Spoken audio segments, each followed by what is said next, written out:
بسم اللہ الرحمن الرحیم۔ آج ہم دو حدیثیں پڑھیں گے بروز اتوار، اور یہ دونوں حدیثیں رمضان المبارک کے مہینے کے متعلق ہے۔ پڑھو میرے پیچھے۔ قال النبی صلی اللہ علیہ وسلم الصیام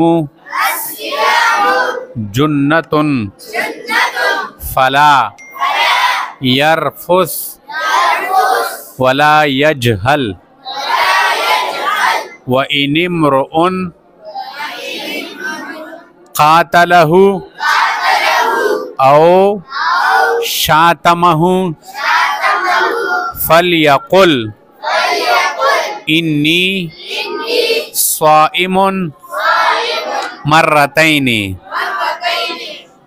ترجمہ: نبی کریم صلی اللہ علیہ وسلم نے فرمایا،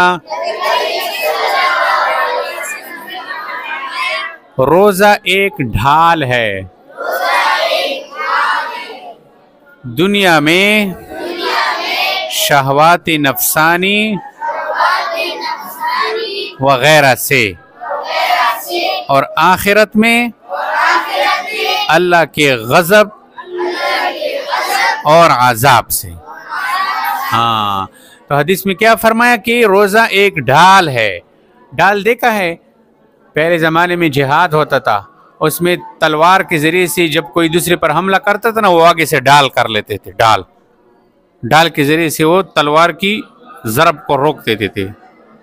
سمجھ آ رہی ہے؟ اس سے اپنے آپ کو بچاتے تھے۔ تلوار کی مار سے اپنے آپ کو بچانے کے لیے ایک ڈال ہوتا تھا، اندر کی طرف سے ایک دستہ ہوتا تھا، اس کے ساتھ پکڑ کے تلوار کو یوں کرتے تھے، تلوار اس کے اوپر نہیں پڑتی تھی، اس ڈال کے اوپر پڑتی تھی، وہ بندہ بچ جاتا تھا۔ سمجھ آ رہی؟ اس طرح جیسے یہ ہے نا، مثال کے طور پر یوں پکڑ لیتے، وہ آگے سے وہ تلوار مارتا تھا، وہ یوں کرتے تھے، اس کو کہتے ہیں ڈال۔ سمجھ آ رہی؟ یہ حفاظت کے لیے ہوتا ہے۔ تو روزہ بھی ایک حفاظتی چیز ہے، ڈھال ہے۔ کس چیز کا؟ کہ دنیا میں جو شیطان بندے سے گناہ کرواتا ہے نا، اس کے لیے یہ روزہ ڈھال ہے، اور آخرت میں اللہ کا غضب اور عذاب سے بچاؤ کا ایک ذریعہ ہے۔ اب سمجھ آ گئی حدیث کی؟ آگے پڑھو۔ اس لیے روزہ دار نہ بیہودہ گفتگو کرے اور نہ جاہلانہ افعال۔ ہاں دیکھو، یہ ہمیں اللہ کا رسول صلی اللہ علیہ وسلم کیا فرما رہے کہ جب تمہارا روزہ ہو، تم روزہ دار ہو، تو تمہارے لیے حکم ہے کہ روزے کے اندر بیہودہ گفتگو مت کرو، گالیاں مت دو، چغل خوری مت کرو، غیبت مت کرو، بیہودہ باتیں، بے شرمی والی باتیں مت کرو، اور اسی طرح بیہودہ جاہلانہ افعال بھی نہ کرو۔ ایسے کام جو جاہل لوگ کرتے ہیں، تو روزے کے دوران یہ بھی نہیں کرنے چاہیے۔ سمجھ آ رہی؟ پڑھو آگے۔ اور اگر کوئی شخص اس سے لڑنے لگے، ہاں تم نے روزہ رکھا ہے نا، کوئی تمہارے ساتھ لڑنے لگے، تو آپ علیہ السلام نے کیا فرمایا؟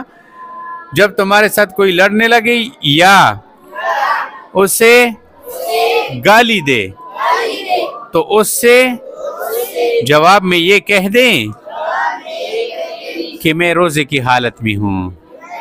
ہاں، جب تمہارا روزہ ہو، کوئی جاہل آدمی تمہارے ساتھ لڑنے لگا، تمہارے ساتھ لڑائی شروع کی، یہ نہیں ہے کہ تم بھی لڑائی شروع کرو، وہ ایک مارتا ہے تو تم دو مارتے ہو، یہ نہیں، یا تم کو گالیاں اس نے نکالنی شروع کر دی۔ سمجھ آ رہی ہے؟ تمہارا روزہ تھا، کسی نے تم کو گالیاں دینی شروع کر دی، تو تم اس کو گالی کا جواب گالی سے نہ دو، گالی کا جواب پتھر سے نہ دو، بلکہ تم اس کو کیا کہو؟ نبی علیہ السلام نے فرمایا کہ تم اس بندے سے کہو، بھائی جان میرا روزہ ہے، خدا کے لیے مجھے چھوڑ دو، بس میرا روزہ ہے، میں تو تم کو نہ گالی کا جواب دوں گا، نہ لڑنے کے لیے جواب دوں گا۔ تو جو آدمی روزے کی حالت میں اس طرح رہے گا کہ روزے کی حفاظت کرے گا، بیہودہ گفتگو نہیں کرے گا، جاہلانہ کام نہیں کرے گا، سمجھ آ رہی ہے؟ تو اس کو پھر روزے کی ثواب برکات مل جائیں گے۔ اب سمجھ آ گئی بات کی؟ ہاں، یہ ایک حدیث ہو گئی۔ اب دوسری حدیث پڑھو میرے پیچھے۔ قال النبی صلی اللہ علیہ وسلم من لم یدع قول الزور والعمل به فلیس للہ حاجۃ فی ان یدع طعامہ و شرابہ. ترجمہ: نبی کریم صلی اللہ علیہ وسلم نے فرمایا جو شخص روزی کی حالت میں لغو، بیکار اور باطل کلام یعنی باتیں، بولو یعنی باتیں، اور بیہودہ کام نہ چھوڑے تو اللہ تعالیٰ کو اس بات کی کوئی پرواہ نہیں کہ اس نے اپنا کھانا پینا چھوڑ دیا ہے. ہاں دیکھو، اب جب تم روزہ رکھو تو روزے کی حالت میں بیکار باتیں، فضول باتیں، بیہودہ کام یہ چھوڑ دو. اگر کسی کا روزہ ہو اور اس نے بیہودہ باتیں، بیکار باتیں، لایانی باتیں یہ نہ چھوڑی، سمجھ آ رہی ہے، یہ نہ چھوڑی، اور تو اللہ پاک کو اس بات کی کوئی پرواہ نہیں ہے کہ اس نے کھانا پینا بند کیا ہوا ہے صبح سے شام تک. اب ہم اتنی تکلیف اٹھاتے ہیں، ہم نے روزہ رکھا ہے، کھانا نہیں پینا نہیں، منہ خشک ہو گیا، بھوک لگی ہے، پیاس لگی ہے، روزہ رکھا ہے، تو اللہ پاک تمہاری پرواہ تب کرے گا، اللہ پاک تب اپنی رحمتیں بھیجے گا، مغفرت کرے گا، اللہ پاک جہنم سے تب آزاد کرے گا جب تم رمضان کے اندر یہ کام نہیں کرو گے. لغو، باطل، بیہودہ کام، جاہلانہ کام، یہ جب چھوڑیں گے تو تب روزی کی جو ہے برکات ملیں گے.